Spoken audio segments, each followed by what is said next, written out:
Yes, class 9 हम आपके SST पढ़ा रहे हैं और एसएसटी में हमने स्टार्ट किया है आपका पॉलिटिकल साइंस। पॉलिटिकल साइंस में हम आपके यहाँ पे पढ़ा रहे हैं डेमोक्रेटिक पॉलिटिक्स। हमने स्टार्ट किया है, जो आपकी बुक का नाम है।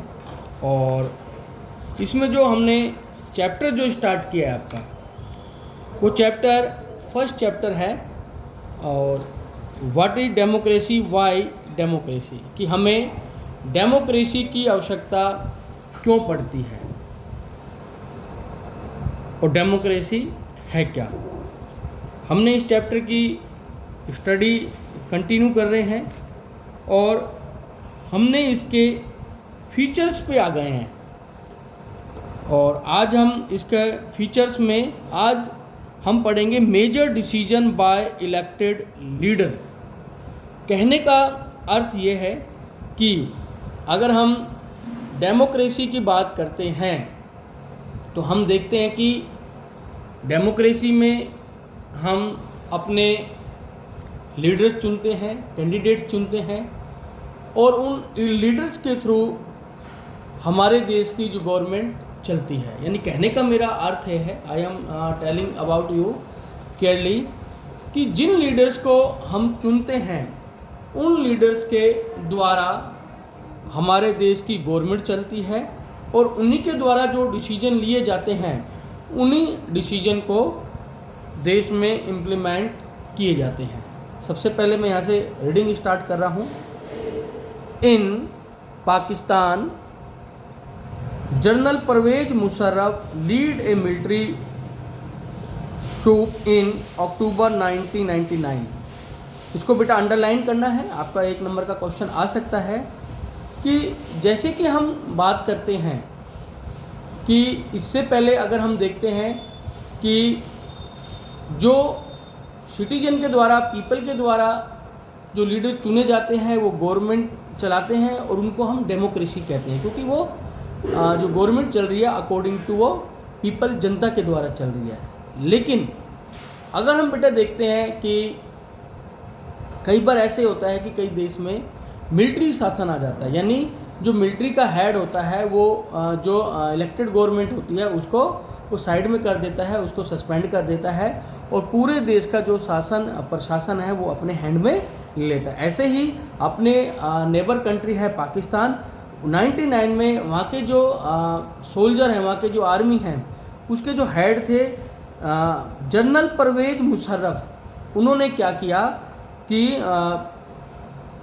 तख्ता पलट कर दिया, यानी गवर्नमेंट को हटाकर सस्पेंड कर कर खुद पाकिस्तान का चीफ बना 1999।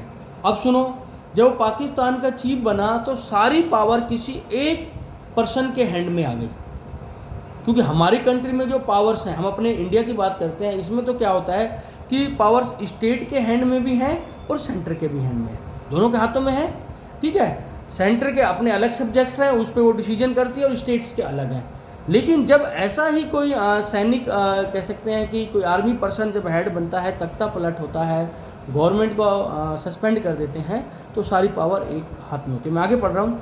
ही ओवरथ्रू ए democratically elected government and declared himself the chief executive of the country. Neither the change his decision to president and in 2002। ये अंडरलाइन करो कि उसने गवर्नमेंट को हटा दिया और उन्होंने इलेक्शन करवाया परवेज मुशर्रफ ने, और 2002 में वो पाकिस्तान का प्रेसिडेंट बन गया। अब ये इलेक्शन इसने कैसे करवाया होगा तो आपको पता है, क्योंकि जब एक ही पर्सन के हाथ में पूरी कंट्री की पावर आ जाती है तो वो अपने अकॉर्डिंग ही देश को, कंट्री को चलाता है।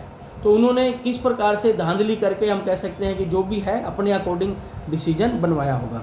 Held the referendum in the country that granted him a 5-year extension. Pakistan media, human rights organisations and democracy activity said that the referendum was based on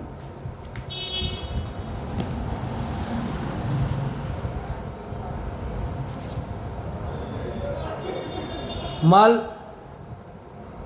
practice and the fraud. In August 2002, issued the legal homework order that the amended the constitution of Pakistan. ये कह रहा है कि वहाँ के जितने भी media थे, ह्यूमन्स राइट्स थे, सब ने ये कहा कि ये भाई जो इलेक्शन हुए हैं, जो ये प्रेसिडेंट जनरल परवेज मुशर्रफ बना, ये फ्रॉड से बना है।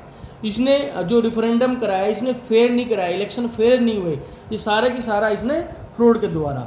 The president can dismiss the national and the provincial assembly, यानी वहाँ की जितनी भी पार्लियामेंट है, संसद है, वहाँ की जो गवर्नमेंट की जो भी असेंबलीज थी, उन सबको जनरल परवेज मुशर्रफ ने सस्पेंड कर दिया। यानी कहने का अर्थ है कि कह सकते हैं कि डिसमिस कर दिया। डिसमिस मतलब कि सारी पावर उसको अपने हाथ में रखनी थी, इसलिए उसने ये सारा कुछ डिसमिस करा। The work of the civilian cabinet in surprise by A national security council which is dominated by military officer after passing this law. उन्होंने एक कानून ऐसा पास किया कि उन्होंने मिलिट्री ऑफिसर को कह सकते हैं कि शासन में, प्रशासन में लेके आ गए, और सारा जो शासन था, सारा जो शासन तंत्र था, वो उन्होंने अपने हाथ में ले लिया और उसी हिसाब से कानून को बनाने लग गए। Elected were held to the national and the provincial assembly, so Pakistan has had elections, elected representatives have some powers but the final power rested with military officer and the general Musharraf himself। कहने का अर्थ है कि जो सारी powers है वो general Musharraf ने अपने हाथों में ले ली और मिलिट्री पावर्स को सस्पेंड कर दिया, मिलिट्री पावर ने गवर्नमेंट को डिसमिस कर दिया। Clearly there are many reasons why Pakistan under general Parvez Musharraf should not be called a democracy, but let us focus on one of these. Can we say that the rulers are elected by the people in Pakistan? Not quite। यानी पाकिस्तान के जो लोग थे, general Parvez Musharraf ने जो ये सारा शासन जो अपने हाथ में लिया, जो तंत्र अपने हाथ में लिया, वहाँ के लोग खुश नहीं थे। जनरल परवेज मुशर्रफ से खुश नहीं थे वो बिल्कुल भी, और वो चुप भी नहीं बैठ रहे थे, यानी उनके मन में टीस थी कि हम नहीं, इसके खिलाफ आंदोलन भी करेंगे। People many have elected their representative to the national and the provincial assembly, but those elected representative were not really the rules, they can not take the final decision. यानी जनरल परवेज मुशर्रफ ने कई, हम कह सकते हैं कि पीपल्स को assembly में, नेशनल काउंसिल में रिप्रेजेंटेटिव इलेक्ट किया, नियुक्त किया, वो दिखावे के लिए था, लेकिन वो सब की सब जनरल परवेज मुशर्रफ की, हम कह सकते हैं कि कठपुतली थी। यानी अकॉर्डिंग टू जो जनरल परवेज मुशर्रफ बोलेगा उसी के अनुसार उन्होंने शासन को चलाना था। यानी एक दिखावा मात्र था कि नहीं, मैं इलेक्टेड पर्सन के रूप में पाकिस्तान की सत्ता को चला रहा हूँ। And none of them were elected by the people. This happens in many dictatorship and the monarchies. They formally have an elected parliament and government, but the real power in which those who are not elected. In a few countries the real power was with some external power and not with locally elected representative. This cannot be called people rule. This gives us the first feature in a democracy. The final decision making power must rest with those elected by the people। यानी ये कह रहा है कि general Parvez Musharraf ने जो dictatorship थी, जो देश की मोनार्चीज थी, फॉर्मली उन्होंने पार्लियामेंट इलेक्ट कर दी, पार्लियामेंट मेंबर बिठा दिए, स्टेट असेंबली मेंबर बिठा दिए, लेकिन वो फेयर काम नहीं कर रहे थे, वो फेयर रूप से वर्क को नहीं कर पा रहे थे। यानी वो अकॉर्डिंग टू जनता के हिसाब से नहीं चल रहे थे। यानी मेरा कहने का अर्थ ये है कि वहाँ शासन तो था, लेकिन वो सब जनरल परवेज मुशर्रफ की कठपुतली थी। यानी परवेज मुशर्रफ जो चाहता था उसके अकॉर्डिंग ही देश के शासन को चलाया जा रहा था। आगे हम बात करते हैं free and fair electoral compositions. यानी कह सकते हैं कि कई देशों में आज भी फ्री और फेयर इलेक्शन नहीं होते। इसके बारे में मैं आपको